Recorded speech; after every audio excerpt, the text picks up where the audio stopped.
So what is empathy, and why is it very different than sympathy? Empathy fuels connection. Sympathy drives disconnection. Empathy, it's very interesting. Teresa Wiseman is a nursing scholar who studied professions, very diverse professions where empathy is relevant, and came up with 4 qualities of empathy. Perspective taking, the ability to take the perspective of another person or recognize their perspective as their truth. Staying out of judgment, not easy when you enjoy it as much as most of us do. Recognizing emotion in other people and then communicating that. Empathy is feeling with people. And to me, I always think of empathy as this kind of sacred space when someone's kind of in a deep hole and they shout out from the bottom and they say, I'm stuck, it's dark, I'm overwhelmed. And then we look and we say, hey, you can climb down. I know what it's like down here, and you're not alone.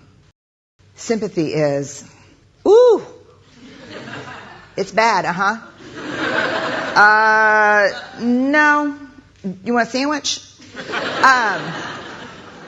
Empathy is a choice, and it's a vulnerable choice, because in order to connect with you, I have to connect with something in myself that knows that feeling.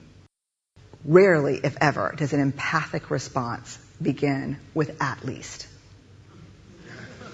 Yeah. And we do it all the time.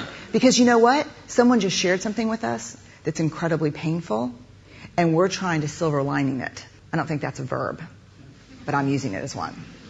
We're trying to put the silver lining around it. So, I had a miscarriage. Oh, at least you know you can get pregnant. I think my marriage is falling apart.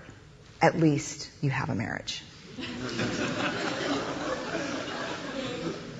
John's getting kicked out of school. At least Sarah is an A student. But one of the things we do sometimes in the face of very difficult conversations is we try to make things better. If I share something with you that's very difficult, I'd rather you say, I don't even know what to say right now, I'm just so glad you told me.